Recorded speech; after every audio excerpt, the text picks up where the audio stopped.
verso 1. O primeiro dia da semana. Primeiro dia da semana, nós sabemos que é o domingo.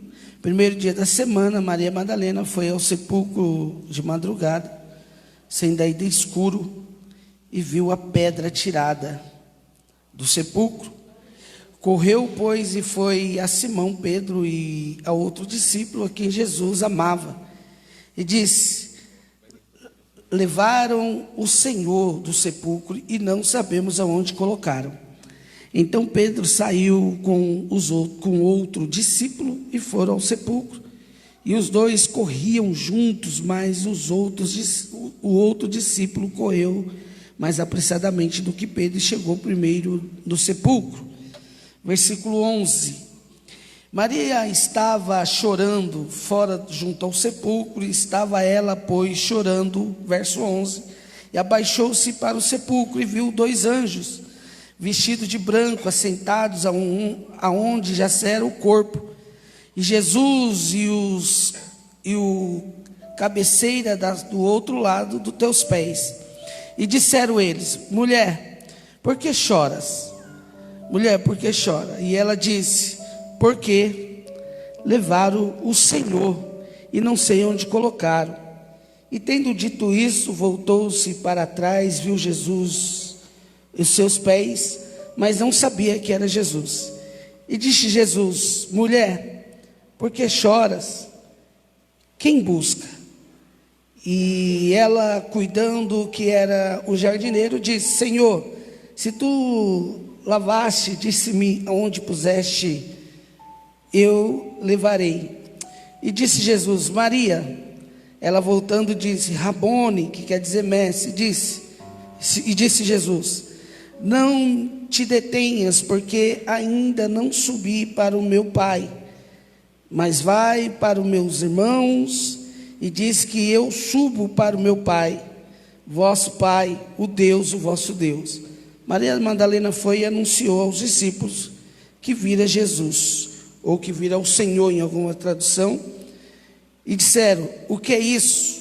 19 eu termino. Chegado, pois, a tarde, aquele dia primeiro da semana, cerradas as portas, onde os discípulos, com medo dos judeus, se tinham juntado, chegou Jesus, pôs-se no meio e disse: paz seja convosco. Põe a sua Bíblia no banco e fala para 3 pessoas: receba a paz de Cristo. Fala para 3 pessoas: receba a paz. Receba a paz de Cristo em nome de Jesus. Se você que pode, aplaude bem forte a palavra do Senhor. Que o Espírito de Deus nos conduza com clareza e a misericórdia dentro da palavra. Tome se assenta um minuto. Estamos diante de um dia especial para trazer uma palavra também direcionada para o dia de hoje. E nós sabemos que falar de Páscoa, e nós como cristãos sabemos que é muito além dos chocolates. A primeira Páscoa é apresentada na Bíblia lá em Êxodo, capítulo de número 12, aonde Deus ele vai falar com Moisés e direcionar para uma libertação. Deus vai direcionar em Moisés lá e ainda diz sobre a primeira Páscoa. E lá é comemorada a saída do povo, da saída do Egito para a terra prometida. Então a primeira Páscoa era uma festa judaica, não podemos deixar de correr isso. É uma festa judaica comemorando a libertação, comemorando a saída. Então nós já podemos glorificar e exaltar o nome do Senhor, porque a Páscoa representa um tempo novo de Deus. Lá em Êxodo a Bíblia diz que vai ter uma direção do Senhor. E eu estudando um pouco essa passagem, a gente vamos ver que Deus vai dar uma estratégia. Deus vai dar uma... Fala para alguém: Deus vai te dar uma estratégia. Deus vai te dar uma estratégia. Você crê nisso? E Deus nos dá umas estratégias tão malucas, né? E a gente tem que pegar essas estratégias de Deus. Só para nós pegarmos aqui, que muitas vezes o que eu prego para vocês, eu vivo essas estratégias do Senhor. né? Como todo mundo sabe que eu tô afastado e eu tenho que fazer um monte de coisas. Às vezes trabalho de motorista, vender algumas coisas, vender bico. Esse dia eu estava em casa e eu falei para a bispa, eu vou fazer uma loucura aqui. Ela falou, o quê? Loucura sendo estratégia de Deus. Eu falei para ela, vou fazer uns cuscuz aqui, vou fazer 10 potes e dar para o povo dentro do condomínio comer, para eles desgustarem, e mandar no grupo, ó, quem quiser, estou dando aí comida, estou dando cuscuz de carne moída, cuscuz de calabresa, estou dando um pote de graça para você provar. Ela falou, como assim? Eu falei, quando eles provar. Bom, você tem que estar na mão de Deus, irmão. Quando eles provar, ninguém vai comprar algo que nunca. Então Deus me deu o quê? Uma. E eu dei vamos dar para eles comer. Essa semana eu vou fazer mais 10. Quem não comeu ainda vai comer de graça. Mas vão comer de graça a primeira vez. Você já foi no mercado que você passa no corredor, alguém está te dando uma barrinha de chocolate? Alguém está te dando um pouquinho de um café para você provar? E quando você prova, o que você faz? Se você gostar, o que você faz? Então levante a mão para eu profetizar o que eu vivo sobre a minha vida. Deus, Ele vai te dar estratégias. Aponta o dedo para alguém e diz, Deus vai te dar estratégia. E você não vai morrer na prova. Você não vai morrer na prova, irmão. Quem tem Deus, o que não pode faltar na tua vida é Deus, irmão.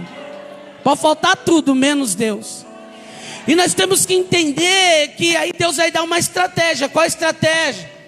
A Bíblia diz que o espírito de morte vai passar. O espírito de morte vai. Só que a Bíblia diz, escute isso, que às vezes a gente prega e às vezes eu preciso recalcular a rota para entender que o problema não é você que não entende, talvez é eu que não sei me expressar. Mas Deus vai dar uma estratégia para Moisés, e Moisés vai pregar para o povo assim, ó, vocês vão pegar um cordeiro.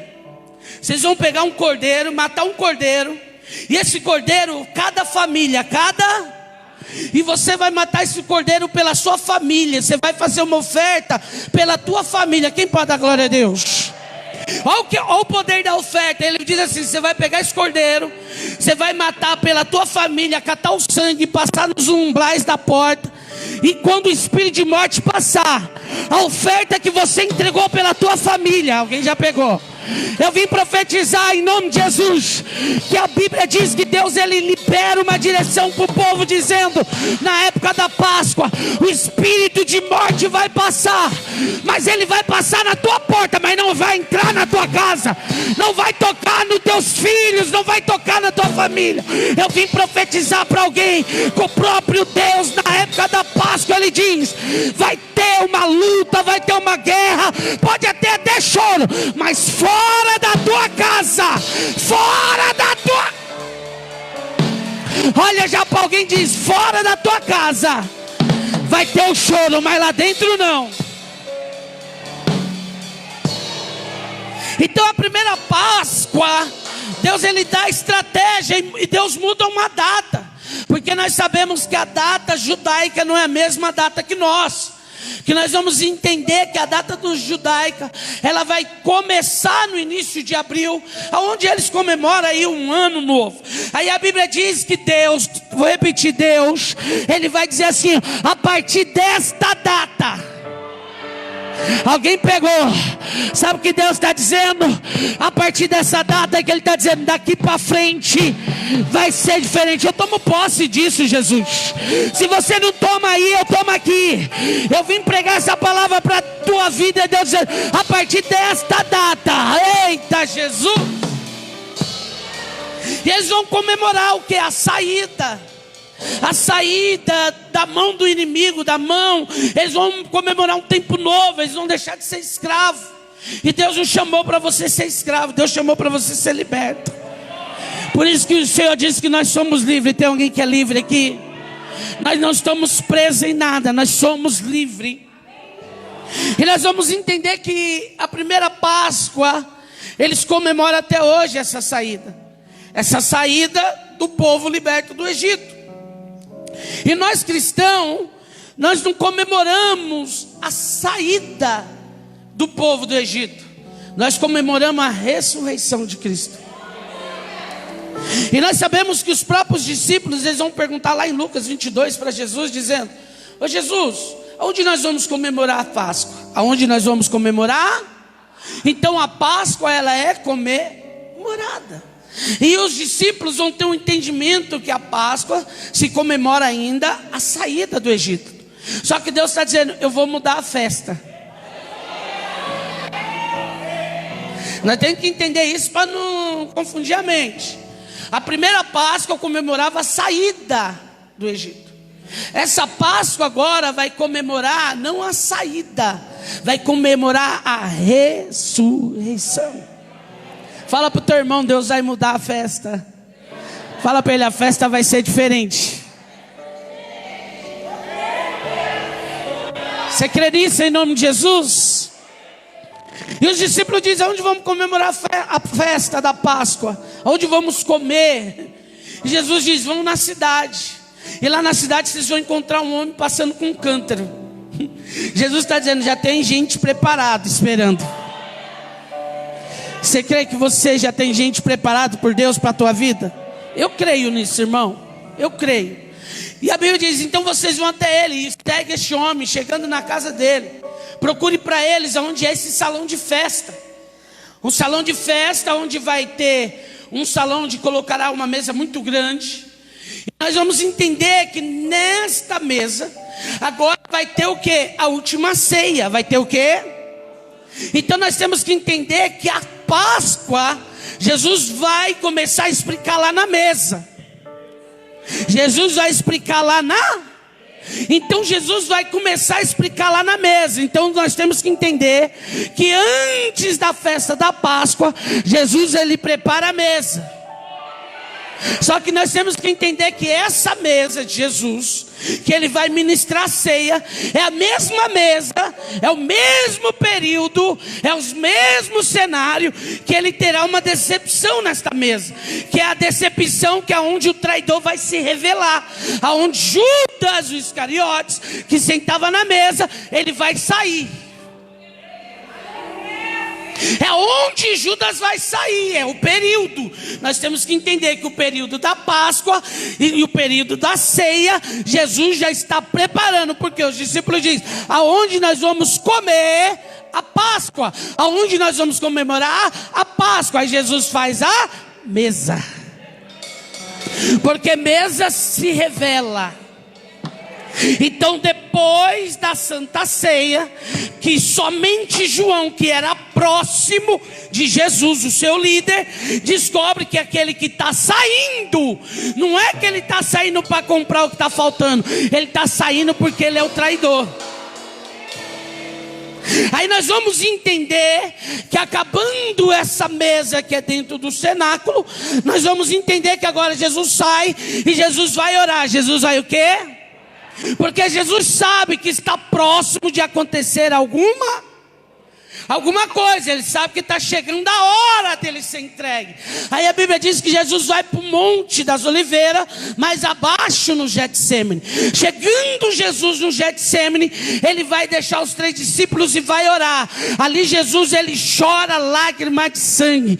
Getsemane é onde você chora e nem a sua mãe vê, nem amigo vê, nem parente vê, mas o Deus que tu serve, ele vê o teu choro no Getsemane.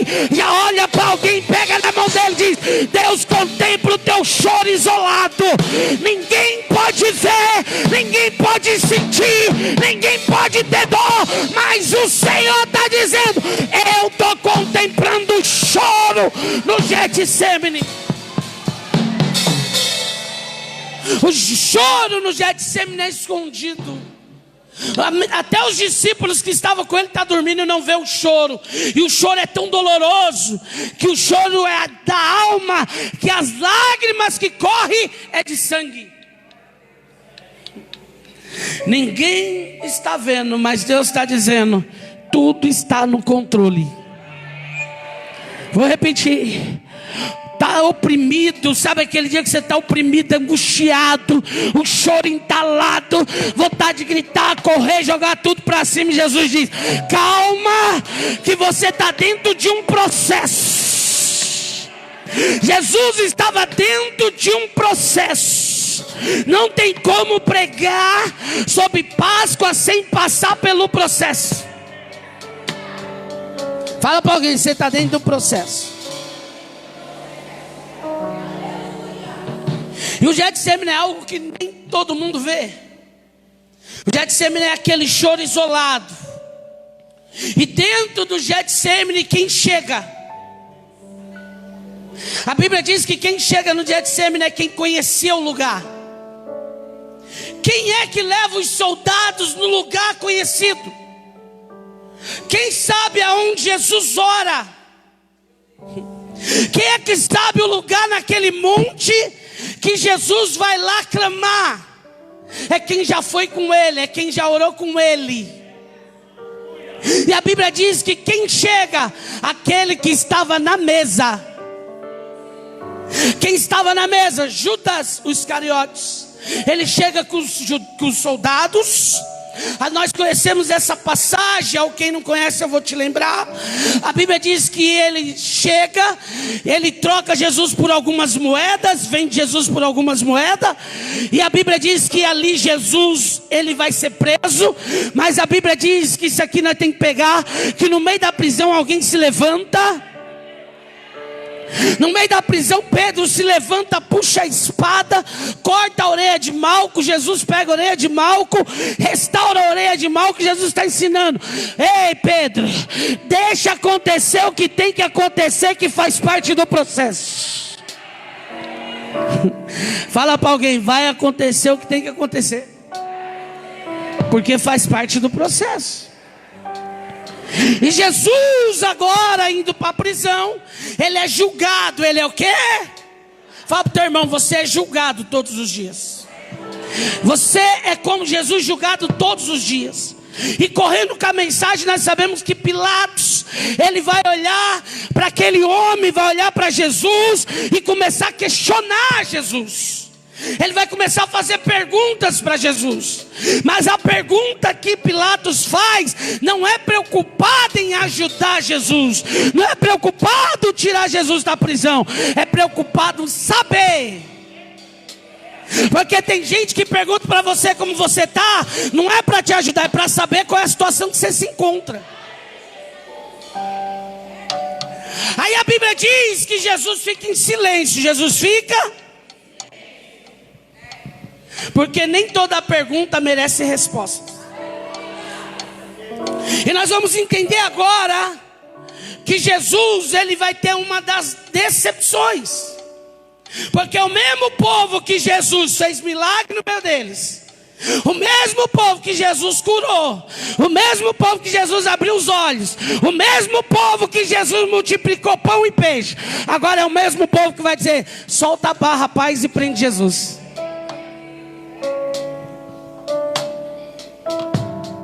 O mesmo povo que Jesus alimentou com pão e peixe, o mesmo povo que Jesus curou, é o mesmo povo que vai agora dizer assim: solta o ladrão, solta o matador, solta o bandido, e Jesus prende ele. Só que tudo faz parte do... Era tão bonito eu vir pregar sobre ressurreição sem falar do processo. É a mesma coisa de pregar de José sentado como governador, mas não falar do processo. É muito fácil alguém olhar a tua história hoje e alguém não lembrar do seu processo. Toda história tem um processo. Toda história tem um processo. Eu estava vendo uma entrevista de um empreendedor, que ele começou pequeno, muito pequeno. Ele começou vendendo coisas que ele também sabia que era errado, que não eram coisas legais, no sentido de ser réplicas, para resumir. E ele começou vendendo, só que chegou um dia ele falou: eu vou mudar, vou parar de vender réplica e vou vender original. Quando ele começou a vender coisas originais, automaticamente fica mais caro. Então quem comprava mais barato dele parou de comprar. Então ele automaticamente, a venda caiu. E muitas pessoas chegavam nele e diziam: volta a vender réplica, volta a vender coisas falsas que você vai ter mais compradores. Quando ele estava no meio do caminho para comprar réplicas, o Espírito Santo falou para ele: olha a placa. Ele passou e viu uma placa, e ele parou, o ônibus parou bem na placa da Coca-Cola. E ele ficou olhando a Coca-Cola. O Espírito de Deus ministrou nele e disse assim: é a mais vendida. Sabe por que ela é a mais vendida? Porque ela é original. Ele desceu do ponto, pegou o ônibus ao contrário e falou: vou continuar vendendo ori. E começou pessoas a ligar para ele e dizer: eu quero saber, é original? Se é original tem que ter nota, se é original tem que ter garantia. Ele falou: eu tenho garantia. Você tem garantia? Então vem. E esse homem começou a vender. E alguém dizia: eu conheço alguém que vende com garantia. Eu conheço alguém que vende original. Eu conheço alguém que vende até o que é certo. E começou a vender. Resumindo, esse homem vende até para fora do Brasil. E ele hoje fatura por mês mais de 1 milhão. Sabe o que ele falou? Porque o mesmo Deus que nós servimos, que é original, Ele quer que nós sejamos original. E o que passa na nossa mão tem que ser original. Sabe o que ele falou? Deus vai te honrar dentro da verdade. Já vou levantar minha mão para receber. Se você não receber, vai voltar. Sabe o que Deus está dizendo? Independente do processo, independente da luta, do choro, misturado lágrima com sangue, seja original e fica dentro da verdade. Não saia do processo, continue dentro do processo, porque o processo te leva para onde? Para dentro da promessa. Levante a mão e diz: o meu processo faz eu viver a minha promessa. Eu saio do processo, eu saio da promessa. Vou repetir: toda vez que eu saio do processo e vivo o que eu acho que eu devo viver, o que eu quero viver, eu saio também da promessa. E Jesus, com todo o processo que ele está passando, julgado agora ele está vendo as pessoas preferir Barrabás. Agora nós sabemos que ele vai para a cruz. Só que o Getsemane é algo que ele vive em oculto. A cruz, ela é exposta. A cruz, ela é colocada numa praça, no Monte Calvário, que é onde nós tivemos o prazer de já pisar naquele lugar. Então quem está no Monte Calvário e colocado na cruz, todo mundo vê. Repete comigo: todo mundo vê. Não mais só diga: todo mundo vê. Só que existe agora, aprendemos que o Getsemane é o processo que você vive que ninguém vê. Só que existe processos que Deus não vai esconder. Existem lágrimas que Deus não vai esconder. E a cruz, ela é exposta. E eu estou pregando para alguém que todo mundo sabe agora do teu sofrimento. Todo mundo sabe a dor que você está enfrentando. Todo mundo sabe agora, está exposta na praça. Agora é o comentário: Jesus, o que curava, Jesus que libertava, Jesus que pregava, Jesus que multiplicava pão e peixe. Está onde? Está na praça, humilhado. Ei, existem humilhações que todo mundo vai saber e vai falar. Só que eu vim pregar para alguém: cada um desses detalhes são processos que você e eu temos que passar. Mas Jesus está dizendo: não se preocupe, está exposto, está humilhado, todo mundo vendo. Mas o Senhor está dizendo: está te levando para promessa. Declare bem forte, mais uma vez: o processo, a humilhação exposta, está me levando para a promessa. Olha onde nós chegamos para falar da Páscoa, Bíblia. Então o Calvário não é algo isolado, escondido, é para todo mundo ver, é uma humilhação para todo mundo ver. É a humilhação que todos têm que perceber, e nós sabemos que agora Jesus está no Calvário. Jesus está ali na cruz. Ele já passou pela via dolorosa, ele já carregou a cruz por mim e por você. Ele está sofrendo essas dores, essas marcas por mim e por você. E agora ele está ali, todo mundo acha que é o fim naquela sexta-feira. Aquela sexta-feira todo mundo acha que acabou. Porque escute isso: choro com sangue no Getsêmani, via dolorosa, chicoteado, humilhado e sangrando, crucificação para todo mundo ver a dor. Alguém olha e diz: vai acabar. Vai acabar com essa história de evangelho, vai acabar com essa história de igreja, vai acabar com essa história de família cristã, vai parar com esse negócio de Jesus Cristo. Mas quando todo mundo acha que vai acabar, quando todo mundo acha, quero ver se ele vai aguentar na cruz, é que tem gente que olha para o sofrimento, mas esquece o Pai que está no controle do processo. Ainda bem que alguém pegou. Alguém pode estar falando: ela não vai aguentar, ela não vai suportar, ela vai parar, vai desistir, vai fechar, ela vai cair. Só que eu quero dizer algo para alguém: Jesus não para na sexta-feira, não para na sexta-feira, não para o ministério na sexta-feira. Eu vim pregar porque Jesus diz: ao terceiro dia, ao terceiro dia, meu Deus, já levante a mão e profetize sobre a tua vida: não vai parar, não vai acabar, porque eu estou dentro do processo.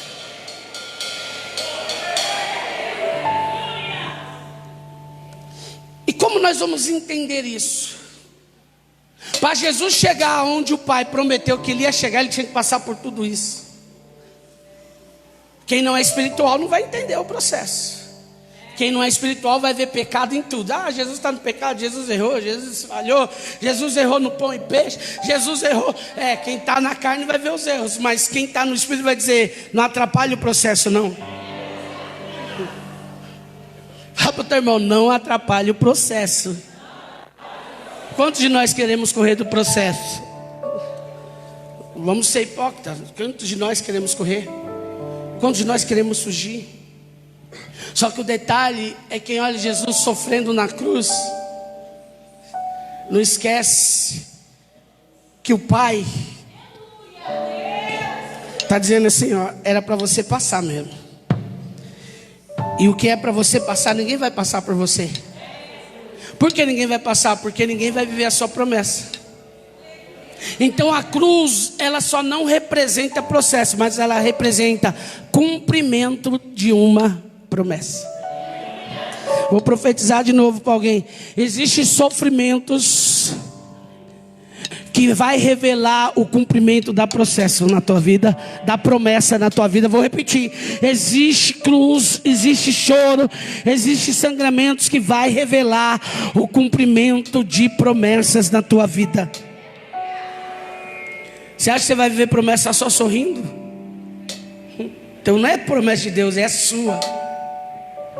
Porque quando você vive, eu não conheço ninguém na Bíblia aqui, me mostra depois, você me manda, que alguém viveu alguma coisa vindo da parte de Deus numa boa. É lindo, nós estamos chegando agora para falar da Páscoa, a segunda Páscoa, porque existe duas. Eu ministrei para você a primeira Páscoa em Êxodo 12, que representava a saída. Só que agora Jesus, ele é crucificado. Na sexta-feira ele é morto por volta das 15 horas da tarde, a hora nona. Ele é colocado na sexta, que é ao meio-dia, e ele vai ficar até as 15 horas exposto. O período de exposição às vezes é muito grande, mas o período de promessa é eterno. Parece ser, mas é muito profundo isso aqui. Ficou do meio-dia às 15 horas, parecia uma eternidade. E quantos de nós dizem assim: Deus vai acabar quando? Quando vai acabar esse processo? Às vezes nós até dizemos: eu estou há muito tempo que eu estou vendo isso.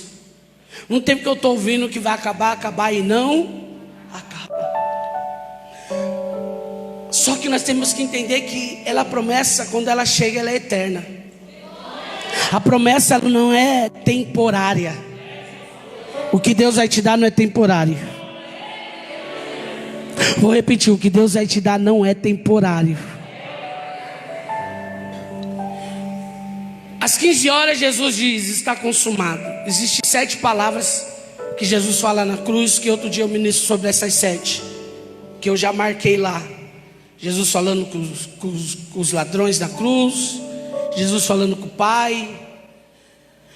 E Jesus ali, ele é entregue, ele diz: está consumado. E essa consumação, ele morre, ele é levado ao sepulcro, ele é colocado lá na sexta-feira. Nós sabemos, e alguém diz: por que espera o terceiro dia? Nós temos que entender que o ambiente é judaico. A partir da sexta-feira, a partir das 18 horas, os judeus não fazem nada. É o Shabat. O judeu só vai voltar a fazer no outro dia, ao pôr do sol. Então nós vamos entender que agora, nesse período que Jesus morre, é colocado no sepulcro, vou repetir, alguém está indo para casa dizendo: acabou. Alguém está indo para casa dizendo: morreu. Alguém está indo para casa dizer: o mestre não prega mais, não canta mais, não haverá mais multiplicação. Vou repetir isso aqui. Só que Jesus diz que ao terceiro dia, ao terceiro dia, alguém pegou, ao terceiro dia. Ao terceiro dia é o domingo, que é onde nós acabamos de ler. João capítulo 1, verso 1, que diz: ao primeiro dia da semana, Maria Madalena foi ao sepulcro, lá na madrugada, sendo ainda escuro. Repete comigo: escuro. E viu a pedra. Repete comigo: pedra. Só que nós temos que entender que quando Maria Madalena está indo para o sepulcro, tem duas dificuldades. Primeiro, ainda é pela manhã, é escuro, por volta de 6 da manhã. Então, por isso que a Bíblia diz de escuridão, que Jesus diz: o senhor vai até em Betânia? E Jesus diz: eu vou porque ainda há dia.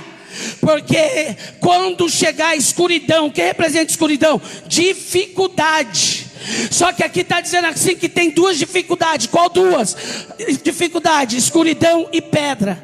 Só que eu quero dizer algo para você: nenhuma das dificuldades vai impedir de você chegar. Vou profetizar de novo: nenhuma das dificuldades vai impedir de você chegar. Vou profetizar até tudo a glória novamente: nenhuma das dificuldades que estão aparecendo vai impedir de nós prosseguirmos. Ela vai ainda, a Bíblia tem um detalhe de dizer: escuridão, tem uma pedra, a pedra é gigante. A pedra automaticamente, historiadores dizem que tem que ser removida por 2 ou até 3, 4 homens. E está indo 2 mulheres, e elas talvez estão dizendo: quem vai mexer na pedra? Quem vai remover a pedra? Vou liberar de novo. Só que quando ela chega lá, ela tem uma surpresa de Deus. Vou pregar de novo: se prepara que é a época da Páscoa, se prepara que é tempo de comemorar. E é hoje Deus vai trazer surpresa para mim e para você. O que daria choro, o que daria dor, o que daria tristeza. Então está dizendo: não é para ficar triste, porque eu vou te surpreender. Fala para alguém: não é para chorar, não é para entristecer. Deus vai trazer a surpresa boa para a tua vida. Maria Madalena, ela está indo, as 2 mulheres está indo lá para ungir o corpo. Ela está levando, em Lucas diz que ela está levando unguento, ela está levando perfume, mirra. Escute isso aqui: ela está levando mirra. Ela está levando o quê? mirra. Outra coisa que me chama a atenção, que quando Jesus nasce, os 3 magos, um leva incenso e outro leva mirra. E escute isso aqui, quando Jesus nasce, tem o óleo da unção. Quando Jesus automaticamente, aos olhos humanos, ele morre, também tem o óleo da unção. Sabe o que Deus está dizendo? A unção que eu te entreguei lá atrás, não tem choro, não tem cruz, não tem sofrimento que vai tirar ela de você hoje. Maria Madalena está dizendo: a Páscoa eu vou chorar, a Páscoa vai ficar triste, a Páscoa não, a Páscoa é o dia da promessa se cumprir. Vou pregar de novo: nada vai te abater, te entristecer hoje, porque hoje, profeticamente, é o dia de você ver com os olhos abertos se cumprir tudo que Deus prometeu. Vou falar de novo, vai ter surpresa de Deus. Você crê que Deus pode te surpreender hoje? Pega isso aqui, já fala para alguém: nada vai te deixar triste hoje, porque hoje é o dia que Ele ressuscitou, é o dia de promessa se cumprir. Nada. Ela vai chorar nada. Pega isso aqui, nós temos que viver isso aqui. É Deus dizendo: eu estou no controle. Maria Madalena automaticamente ela está como nós agora, indo para o sepulcro levando óleo para ungir um corpo que Deus falou lá atrás, que Jesus falou lá atrás que não teria esse corpo. Jesus falou lá atrás que Ele iria ressuscitar, porque nós passamos por cada processo que muitas vezes nós esquecemos da promessa. Muitas vezes esquecemos de tudo que Deus prometeu. Nós focamos no dor, nós focamos no choro e esquecemos da promessa. Então quando ela está levando o óleo de mirra, ela está esquecendo da promessa. Porque o certo, a caminhada de Maria Madalena era dizer: Ele não vai estar lá, Ele não vai estar lá. Essa era a mentalidade que ela tinha que ir, porque Jesus diz que Ele iria ressuscitar. E hoje Deus está renovando a promessa sobre a tua vida. Você pode esquecer, mas Ele não esquece. Vou repetir: Ele não esquece. Depois da mesa, vou repetir: depois da mesa da ceia, depois do Getsemane, depois dos julgamentos, depois da via dolorosa, depois da cruz exposta, depois da morte, chega o sepulcro, sexta-feira, mas passa sexta, sábado e chega o domingo. Olha desde onde eu estou pregando para você. Desde a mesa, que é onde os discípulos dizem: aonde vamos comemorar a Páscoa? Aí chega domingo. Vou dizer novamente: Maria Madalena vai ser surpreendida. Quem crê que vai ter surpresa de Deus? Ainda escuro, chegou lá e diz assim, ó: e viu a pedra tirada. Você crê que quando você chegar lá já vai estar tudo removido? Como removeu? Não importa, importa que foi removido. Como Deus vai fazer? Não importa, importa que Ele vai fazer. Vou repetir isso aqui, às vezes a gente quer saber como vai remover a pedra, quem vai remover a pedra, quem vai tirar a pedra, quem vai carregar a pedra. Jesus está dizendo: só vai viver a promessa e deixa que a pedra eu cuido. Olha para alguém e diz: o impedimento, Deus já foi na frente e tirou.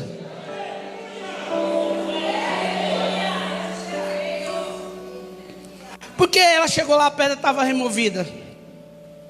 Porque Deus, Ele sabia que elas mesmo não poderiam remover, elas não poderiam tirar. Então Deus sabe o que eu e você suporta. Deus sabe até onde vai as nossas forças. Então se Deus já tirou, é que Deus está dizendo assim, ó: eu tirei porque eu sei que você não ia aguentar. Quem crê que Deus está fazendo o que você não podia fazer? Fala para o teu irmão, não pega na pedra, que Deus já mexeu nela. Chegar lá, nem olha para a pedra, irmão. A Bíblia diz que quando ela chega no versículo de número 2, João 22, quando ela vê a pedra removida, em vez dela entrar no sepulcro, qual que ela faz? Correu, pois, e foi a Simão Pedro e os outros discípulos que Jesus amava, que esse é João, que Jesus amava, e disse: levaram o Senhor do sepulcro. Aí alguém olha, só por detalhe, quem é esse Pedro, João, esse discípulo que Jesus tanto amava? Esse discípulo que Jesus tanto amava era João. Nós vamos ver muitas vezes João e Pedro juntos. Só rapidamente em Atos capítulo 3, os dois subindo juntos para orar. Escute isso aqui. A hora nona eles já sobem juntos, João e Pedro. E se nós formos estudar a parte sanguínea dos dois, os dois eram totalmente ao contrário. Um era explosivo e o outro era calmo demais.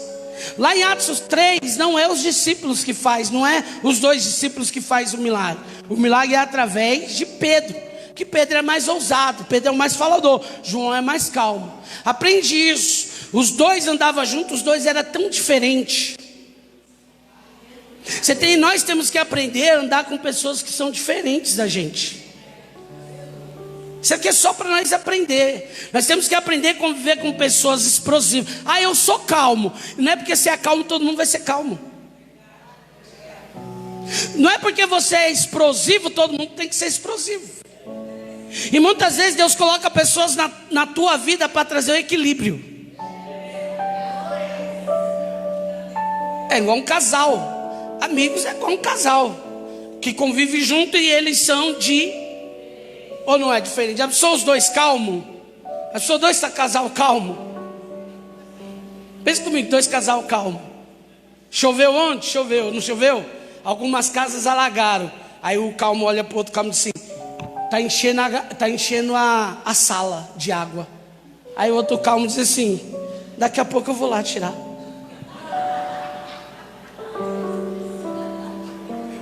Aí o outro calmo diz assim: olha, eu vim da sala agora. O que aconteceu? Está chegando no sofá em cima. Calma que daqui a pouco eu vou lá pegar o balde. Já pensou dois calmos? Já pensou? Os dois calmos. Alguém tem que pegar o balde. E quem vai pegar o balde? O explosivo. Ainda o explosivo vai pegar o balde e dizer assim: você viu a sala cheia e não tirou a água? É porque eu achei que não enchei. Então, Pedro e João nos ensina o sanguíneo de João e o colérico o sanguíneo de Pedro, o colérico de João. Dá para saber que dá para andar juntos. Ei, aprende isso, igreja. Isso aqui é para nós, igreja. Isso aqui por isso que eu estou te conduzindo. Você tem que aprender a conviver com pessoas que são diferentes de você. Não tente manipular que as pessoas sejam do seu jeito, fazer do seu jeito, da tua maneira, do jeito que você quer. Que são pessoas mas dá para andar até Jesus voltar. Dá para andar junto até Jesus voltar. O problema é que muitas vezes as pessoas diferentes nós excluímos porque ela é diferente. Quem é diferente não é que ela tem defeito, é que ela é diferente, pronto. Então nós vamos entender aqui que quem é os dois discípulos que estão indo para ver o sepulcro aberto? Dois discípulos diferentes. Quem é melhor? Ninguém é melhor. São diferentes. Quem é melhor? O explosivo ou o calmo? Não. São porque existe um momento na nossa vida que nós temos que ser como Pedro. Mas muitos momentos na nossa vida, para nós chegar onde tem que chegar, temos que ser como João. O que me apresenta isso, João e Pedro? A Bíblia diz que o homem e uma mulher de Deus tem que ter o equilíbrio. O homem e a mulher de Deus, ele tem que estar alinhado, nem para lá e nem para cá. É alinhamento. Olha para o teu irmão e diz: o cristão tem que ter equilíbrio. Não, mas só diga: o equilíbrio representa maturidade evangélica. E eles correm para o sepulcro. Olha lá, diz assim, ó. E Simão e os seus discípulos que ele mais amava diz: levaram o Senhor do sepulcro e não sabemos aonde colocar. Então Pedro saiu com outro discípulo e foram ao sepulcro. E os dois corriam juntos. Os dois corriam juntos. E outros discípulos corriam mais apressadamente.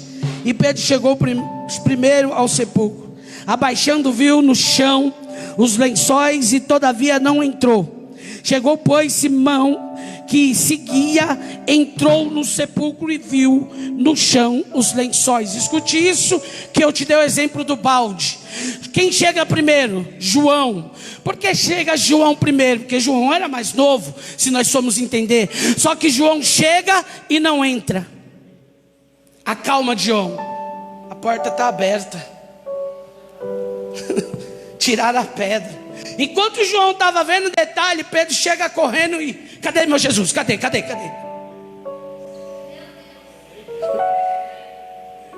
Escute, enquanto um olha os detalhes, outro entra.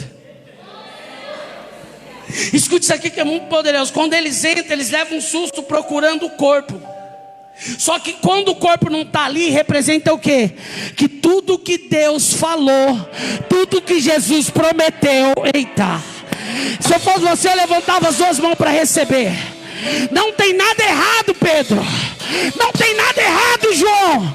Tudo que Jesus prometeu está se cumprindo. Não é para ter corpo, não é para ter choro. Não vou pregar de novo. Hoje não é dia de choro, hoje é o terceiro dia. Hoje é dia de festa. Hoje é dia de preparar a mesa. Hoje é dia de se reunir e dizer: o que Jesus prometeu está cumprindo. O que? Ele ressuscitou.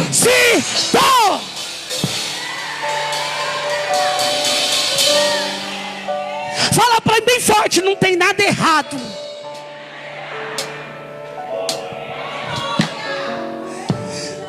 Pedro entrando e não achar o corpo é uma vitória. Você queria que ele achasse o corpo? Você queria que Jesus estivesse na pedra lá? Nós sabemos que agora ele vai encontrar os lençóis dobrados. E uma tradição judaica diz que quando você visita alguém, você dobra o lençol, é sinal que você gostou daquele lugar e você vai voltar. Nós podemos lembrar da Páscoa, podemos lembrar do Natal, mas a igreja não pode esquecer que Jesus vai voltar. Fala para o teu irmão: o objetivo de estar na igreja, de fazer do corpo da igreja, fazer parte do corpo da igreja, é que Jesus vai voltar. E Jesus vai voltar e não vai pegar pedaços, ele vai pegar o corpo. Aprende isso: quando Jesus voltar, ele não vai pegar pedaços, ele vai pegar o corpo. Porque a Bíblia diz, não é eu, Paulo diz: o que é a orelha sem o nariz? O que é o nariz sem a boca? O que é a boca sem a mão? Cada um tem uma função, cada um tem uma, e todos faz parte do corpo. Aprende isso, irmãos. O que é melhor dentro do corpo? A boca é melhor do que o nariz? O que é melhor no corpo? O nariz é melhor do que a orelha? Cada um tem a sua, e ninguém é melhor do que ninguém. Sabe por que existem guerras dentro das igrejas no geral? Quando eu digo igreja geral, porque toda igreja tem guerra, toda igreja tem luta. Escute isso aqui. Sabe por quê? Porque tem pessoas que ainda não descobriu a sua função dentro do corpo. Porque quando a pessoa descobre a função dela dentro do corpo, ela não vai brigar com a boca, ela não vai brigar com a orelha e não vai brigar com o nariz. Porque ela vai entender: eu sou a orelha tem que ouvir. Ah, mas a boca fala, é a função dela falar. Ah, o nariz cheira, é a função dele cheirar. Ah, eu sou a mão, a função dela é tocar. Quando cada um de nós descobrir qual é a nossa função dentro do corpo de Cristo. Tem gente que tem 30 anos. Ah, eu tenho 30 anos de igreja, mas você não sabe qual é a função. Tem dia que você é boca, tem dia que você é nariz, tem dia que você é olho, tem dia que você é mão. E tem gente que é tudo, acaba tudo que você faz, que é tudo, você não faz nada perfeito. Vou repetir isso aqui. A boca você degusta, o nariz você cheira. Você vai pôr no nariz para saber o sabor? A orelha? Ah, mas eu prefiro ser boca para falar. Mas a Bíblia diz que a nossa libertação vem através de... Então nós vamos ter que entender que cada um tem a sua. Então quando nós cristãos entender qual é a nossa função, é igual igrejas, cada igreja tem o seu propósito. E um dia tentaram fazer uma pegadinha comigo falando: o que você acha da igreja tal? O senhor acha da igreja tal? Da igreja tal? Eu falei para ele: eu acho que é tudo propósito de Deus. Como assim? Por que eu acho que é propósito de Deus? Que naquele grande dia ninguém vai chegar em Jesus e dizer assim: ai Jesus, eu não fiquei na igreja porque eu vim do rock. Aí lá na igreja não tinha rock. Tem igreja que toca rock. Ah Jesus, eu fui para uma igreja e lá naquela igreja não tinha samba. Hoje tem um samba. Ah, mas eu sou nordestino, eu gosto de um xenhenhen. Xenhenhen, xenhenhen. Hoje tem igreja que toca o xenhenhen. Qual é o propósito, irmã? Que naquele dia ninguém vai ter desculpa. Ah, eu não fui para a igreja, Jesus, porque o apóstolo Reinaldo gritava demais. Hoje tem pastor que prega assim: Jesus no sepulcro ressuscitou ao terceiro dia. Eles estão errados? Não. Cada um tem a sua. Cada igreja tem a sua função. Cada igreja tem a sua doutrina. Cada igreja, primeiro ela tem que se achar. Quando ela se achar, ela não se perde. Por que ela não se perde? Porque ela não copia ninguém, ela vive ela mesma. Quando nós cristãos, Marcelo, entendeu a função nossa dentro da igreja, e o que eu sou dentro da igreja, e eu descobri o que eu sou, para que Deus me chamou, nós vamos parar com briga, discussões dentro das igrejas. Porque eu vou exercer a minha função. Sou orelha, eu vou exercer orelha. Eu sou nariz, vou exercer que eu sou nariz. Mas tem gente que quer exercer tudo e não faz nada. Já viu? Está em tudo. Ele está em tudo, faz tudo, mas na verdade não faz, só atrapalha.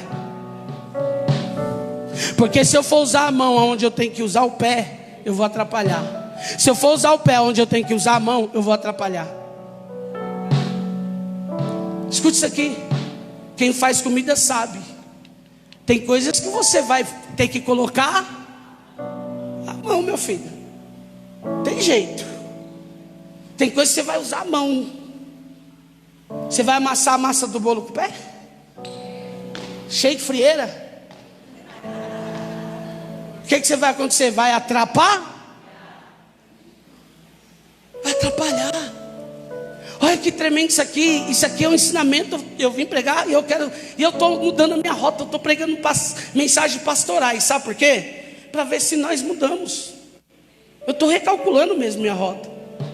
Eu me cobro cada coisa que acontece dentro da igreja. Eu não vejo que você que é errado. Eu sinto que eu que estou pregando errado. Eu sinto que eu sou o erro. Aí eu estou recalculando a rota. Minhas mensagens. Falei: Deus, eu vou mudar minhas mensagens.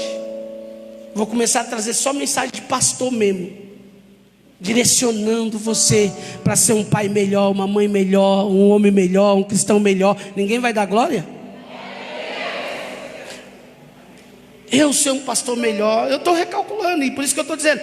Por isso que diz: o Senhor é meu pastor, nada me faltará. Ele me guia. Eu quero te guiar dentro da palavra. Eu te quero conduzir dentro da palavra. Agora você vai viver. Então nós estamos dentro dessa palavra. Nós estamos dentro desse molho aqui, entendendo que quando o corpo não está lá, não é sinal de derrota. Quando o corpo não é encontrado, não é sinal de fim. Quando o corpo não é encontrado, é sinal que a vitória e a promessa se cumpriu.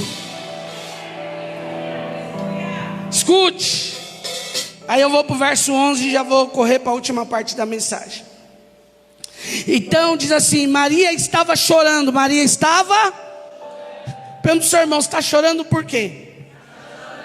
se a promessa já se cumpriu.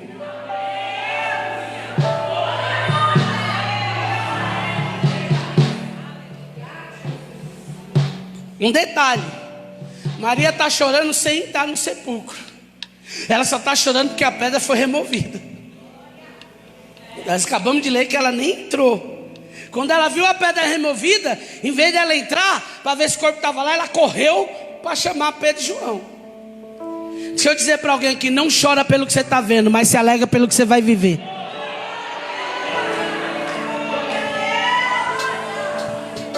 Fala de novo para o teu irmão: não chora pelo que você está vendo, mas se alegra pelo que você vai viver. Tem alguém para dar glória?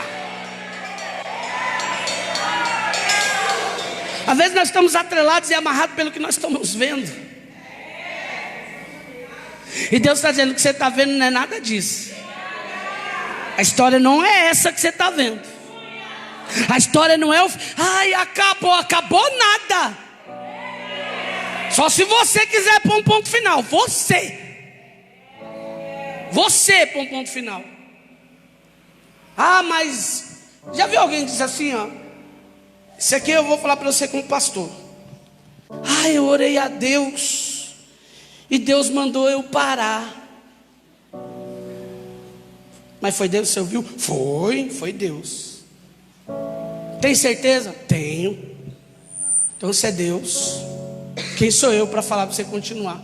Comedor de arroz e feijão. Mas eu, como pastor, tantos anos que eu tenho de igreja, tantos anos que eu tenho de evangelho, eu já vivi tanta coisa, que essa voz dizendo: para, larga, desiste, vai embora, some, não é a voz de Deus. Porque o pior momento da minha vida, Deus pegou na minha mão e diz: eu estou contigo e você vai passar. O pior momento no Getsemane, Deus estava com Jesus.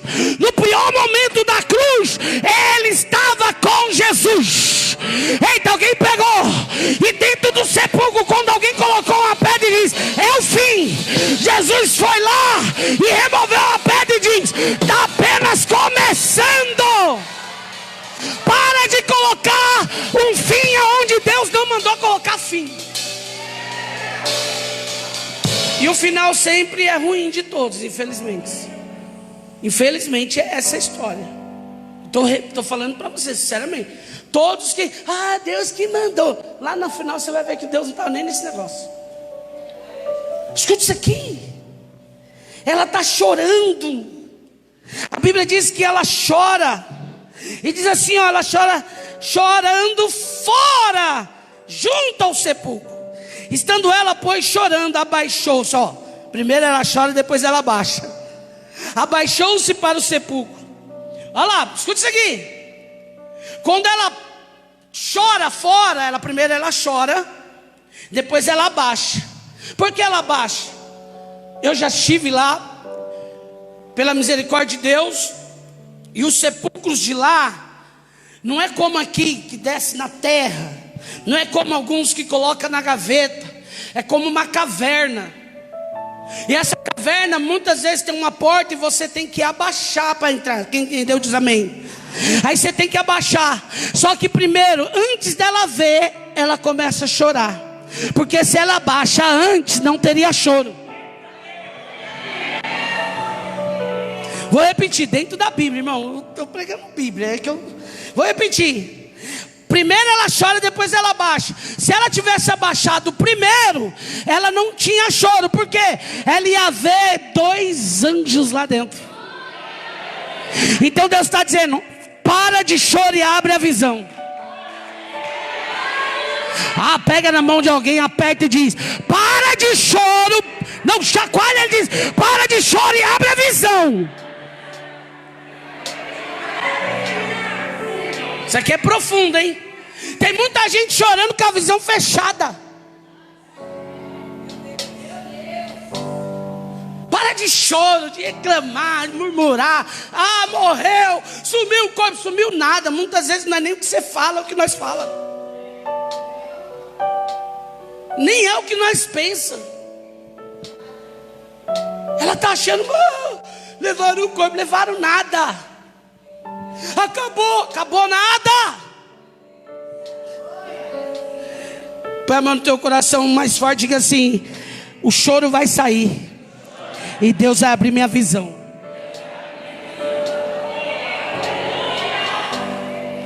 E viu 2 anjos vestidos de branco, assentados um junto, um jacera o corpo, e Jesus à cabeceira, o outro aos pés. Escute isso. E disseram, olha o que eles disseram: mulher, por que chorais? E ela disse: porque levaram o meu Senhor e não sei aonde puseram. Quando ela disse que levaram, ela está dizendo: acabou. E os anjos estão dizendo: não acabou nada, mulher. A sua história está apenas começando. A história de Jesus está apenas começando. Irmão, quando nós achamos que já viveu tudo, Deus te traz hoje para dizer: você não viveu nada ainda. É que você está chorando antes de entrar. Você está chorando antes de abaixar.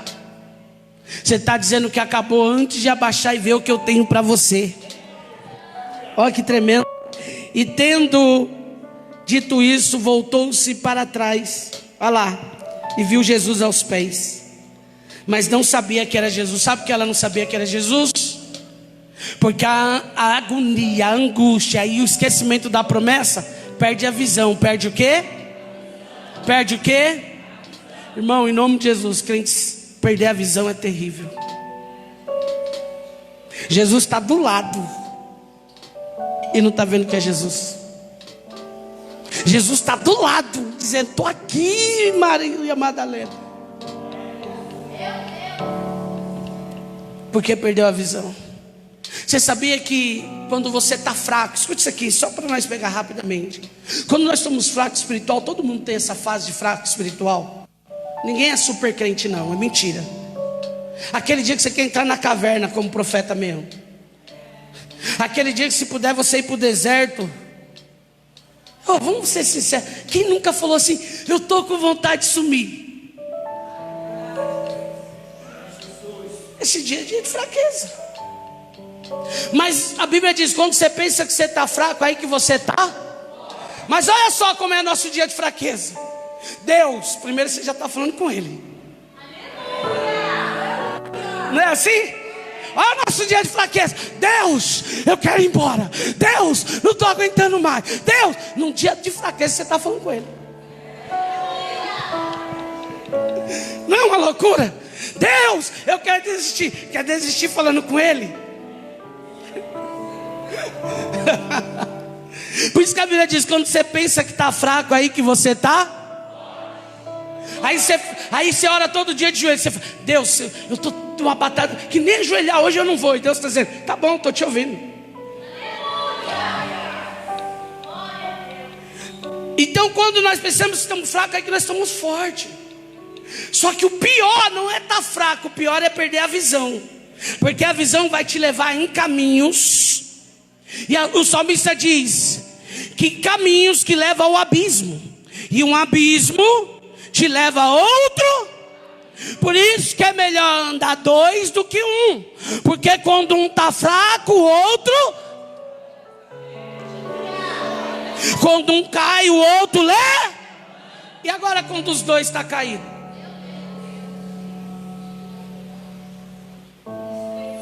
Aí estreita o caldo, hein? Vou repetir. Que Deus abra nossa visão todos os dias espirituais. Que nós podemos enxergar. Que nós podemos contemplar. Vou repetir isso. Que essa visão abra. Que mesmo no dia de fraqueza você consiga ver a mão de Deus. Que você consiga ver o poder de Deus. Ei, um crente fraco, mesmo fraco caminha. Agora um crente sem visão, ele muda a rota. Ele muda o caminho. Ele sai do processo, ele sai da promessa. Alguns domingos atrás eu preguei: uma decisão errada de Davi levou o choro lá na frente. Quando nós perdemos a visão, nós estamos preparando para chorar lá na frente. Estou falando nós, eu prego para mim. Porque a Bíblia diz: aquele que está de pé, cuida para que não caia. Então escute isso aqui, que isso aqui é muito poderoso. E já vou correr para terminar. E ela dizendo: levaram o corpo do meu mestre. Tendo dito isso, versículo 14, voltou-se para trás e viu Jesus em pé, mas não sabia que era Jesus. Olha o que Jesus diz: mulher, por que choras? Duas perguntas ele faz para ela: por que chora? Faça essa pergunta para o seu irmão: por que você está chorando? Fala para ele: se chorar aí não tem necessidade não. Eu lembro do choro de Jesus chegando de Naim. Agora aquela mulher tinha necessidade de chorar. Naim, a mulher tinha necessidade. Por quê? Porque ela perde o marido e em seguida perde o... Ali tinha. Mas tem muitas vezes que você está derramando lágrimas sem necessidade. Ei, o que eu estou pregando aqui, não estou pregando psicologia não. Não é nada disso que eu estou pregando aqui, eu estou pregando Bíblia. O choro dela aqui, vou repetir, o choro desta mulher aqui é diferente. O choro de Maria Madalena, presbítero, obreiros, é diferente da viúva de Naim. A de Naim tinha necessidade de chorar. Essa Maria Madalena, em João 20, ela não tinha que estar chorando, ela tinha que estar se alegrando. Então, tempo de você colocar o sorriso no rosto, colocar a música lá alto e dizer: a promessa se cumpriu. Você está invertendo os papéis. Pegou isso aqui? O tempo de Maria Madalena se alegrar, dizer que a promessa está se cumprindo, que Jesus ressuscitou, ela está pondo choro. E hoje Jesus está dizendo para mim e para você, dentro dessa palavra: não é tempo de choro não, é tempo de cantar. É tempo de festa. Você já passou tanto processo, já chorou no Getsêmani, já chorou na Via Dolorosa, já chorou na cruz. Agora é terceiro dia, ressuscitou.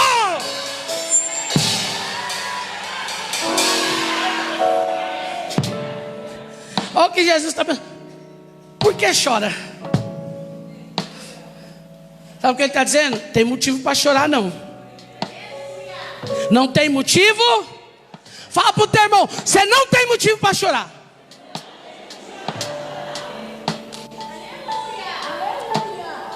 Primeira pergunta: por que chora? Verso 15. Segunda: o que você busca? O que você busca? Sabe o que traz choro na sua vida? É que você busca algo que Jesus disse que já não tenha mais. Vou melhorar. Sabe por que você chora? Você chora por algo que Jesus disse. Você está buscando o que Ele disse que não teria mais. Não entendeu? Vou melhorar, para apertar um pouquinho. Você está buscando algo que Jesus disse que não era para buscar mais. Porque Ele não ia morrer. Ele está dizendo: não é para me buscar nos sepulcros. O meu ministério não acabou. A cruz não vai parar. A cruz é só o início. Quando eu busco algo errado, o que traz na minha vida? Choro. Quando eu tomo decisões erradas, o que traz na minha vida? Choro. Por isso que eu digo: temos que ter visão espiritual. Temos que ter visão espiritual. E ele diz assim no verso 15: porque o que busca? E ela, cuidando que era um jardineiro, olha lá, Jesus falando com ela, e ela acha que era um jardineiro, e disse: Senhor, se tu levaste, disse-me aonde puseste, e eu levaria? E disse Jesus 16: Maria. Maria. Voltando e disse: Rabone, que quer dizer mestre. Sabe quando foi abrir a visão dela? É quando ele diz assim: Maria. Fala para o teu irmão, diz assim: Deus sabe os teus segredos. Não, mais forte, diga: Deus sabe aonde mexer com você. Eu acredito aqui, sem ferir as escrituras, todo mundo chamava Maria Madalena. Ô Maria Madalena. Mas como Jesus disse que Ele não é servo, Ele é nosso amigo. Jesus na intimidade, tem gente que não gosta dessa frase intimidade, mas eu falo de proximidade. Então, No dia a dia ele não chamava ela de Maria Madalena. Ele diz assim: eu vou chamar você diferente de todo mundo. Eu vejo você como ninguém vê. E quando ele fala assim, Maria, olha para alguém e diz assim: não deixa ninguém colocar apelido em você, porque Jesus te chama pelo nome. Porque quando alguém coloca apelido em você, irmã, ele está mudando a sua identidade. Não precisa ter doutrina, né? Escola de doutrina dentro dessas mensagens que é pregado. Vou repetir. Quando Deus colocou o nome em você, Cauê, ele não aceita apelido. E quando alguém coloca apelido em você, ele quer o quê? Mudar a sua identidade. E para Jesus mostrar para ela que conhece ele vai chamar ela, diz Maria. Ela voltando disse Rabone, que quer dizer, quando ela ouve a frase Maria, ela fala, é o mestre. Porque a ovelha conhece a voz do seu. Olha o que ele fala para ela no 17. E disse Jesus, não me detenhas. Olha, sabe o que ele está dizendo? Maria, não me atrapalha não. Fala de novo pro teu irmão, não atrapalha não, irmão. Fala para ele, você vai atrapalhar de novo. Fala para ele aí, você vai atrapalhar você mesmo, a sua vida mesmo. Fala para ele, não atrapalhe o trabalhar de Deus. Se a palavra não mudar a sua mentalidade, está aqui. Olha o que ele está dizendo, não me detenha, o que ele não detém? Não tente me parar, deixa eu fazer. E ela consegue entender isso, não me detenhas, porque ainda eu não subi. Sabe o que ele está dizendo? A obra ainda não terminou. Eu tenho muita coisa para fazer ainda. Não para o que ainda não terminou. Pega na mão dele, aperta e diz, não para o que ainda não terminou. Ele está dizendo, eu não subi para o Pai ainda, porque tem coisa para me fazer. No tempo da nossa loucura, falar igual o povo popular, no tempo dos nossos 5 minutos, nós quer atrapalhar tudo. No tempo da nossa loucura, nós quer decidir tudo, tudo do nosso jeito. E ainda põe Deus no meio. Ainda põe Deus no meio, dizendo, não foi Deus? Deus olhar e dizer, foi não. Você já viu alguém que ele quer confirmar uma coisa com você que você não sabe? Ele está falando, ei Daniela, não sei o que, não sei o que. Não é, apóstolo? Não sei, não estou sabendo. É a mesma coisa Deus, quando nós queremos atrapalhar Deus, fazer as coisas, no final nós prendemos no meio e dizemos, não é Deus que o Senhor falou, Deus. Eu não falei nada, é responsabilidade sua. Ei, Jesus está falando para Maria, Maria, não atrapalha. Não atrapalha o trabalhar de Deus. O pior já passou na sua vida. Vou repetir, ele está dizendo, o pior já passou. Eu estou pregando para alguém que você já viveu tanta coisa.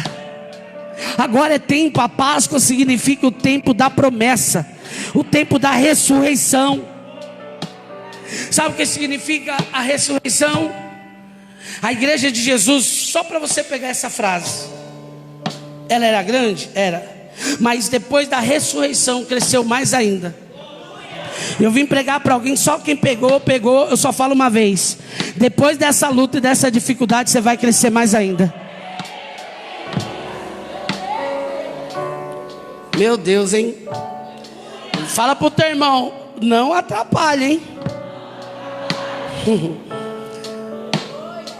Ainda não subi para o meu pai.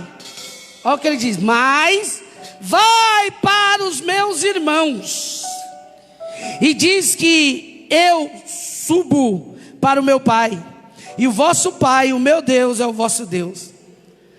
18, Maria Madalena foi e anunciou. Você vai entender que só Jesus chamava ela de Maria.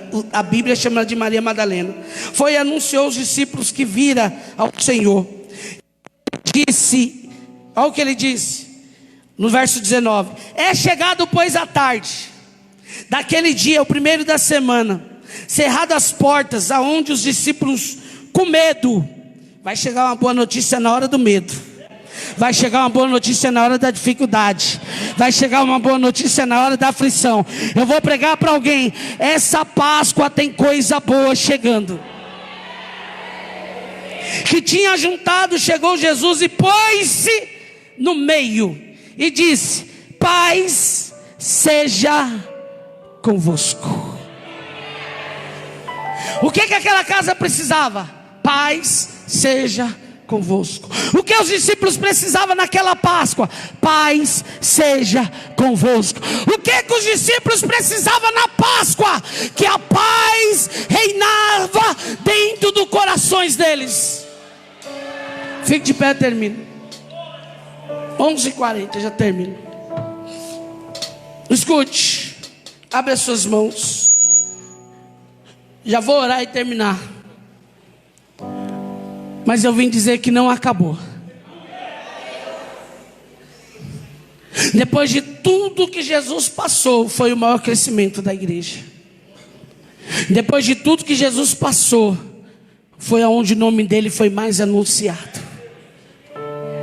E hoje nós não estamos aqui comemorando morte. Nós estamos aqui comemorando vida. Se nós entendemos que ele morreu por mim e por você um dia, com todos os nossos erros e as nossas falhas, com todas as nossas cegueiras espirituais, Jesus diz: mas eu vim por vocês. Não é tempo de chorar, é tempo de se alegrar, porque você serve um Deus que vive. Eu não tenho ouro para dar para a igreja, eu não tenho prata, mas o que eu tenho eu te dou em nome de Jesus Nazareno. Receba a paz de Cristo, igreja. Receba a paz de Cristo. Receba a paz do Senhor Jesus sobre a tua vida. Receba a paz dentro da tua casa, dentro da tua família. Receba a paz na tua vida espiritual. Receba a paz. Receba a paz de Cristo na tua família, no teu emprego, nos teus negócios. Receba a paz do Senhor. Que essa paz de Cristo, ela invada a tua vida. Que onde tem a paz de Cristo não tem lugar para depressão. Onde tem a paz de Cristo não tem lugar para maldade. Onde tem a paz de Cristo não tem lugar para remorso, para rancor. Onde tem a paz de Cristo não tem vingança. Onde tem a paz de Cristo não tem raiva. Onde tem a paz de Cristo tem amor. Se não tiver amor, nós somos como metal que soa. O diabo não vai nos corromper. A luta não vai nos corromper. As dores não vai nos corromper. Porque, apóstolo, a paz que só Cristo pode dar. João 14: não se turbe o vosso coração, creia somente em mim, creia somente em mim, creia somente em mim. A paz que o mundo não pode dar, a paz que as drogas não pode dar, a paz que as baladas não pode dar, a paz que a prostituição, as internet não pode dar. De onde vem essa paz? De Deus, de Cristo, que ao terceiro dia ressuscitou. Tem alguém para aplaudir Jesus bem forte? A terra estremeceu, sepulcro se abriu, e nada vencerá seu grande amor. Ó morte, onde estás? O Rei ressuscitou, Ele venceu pra sempre.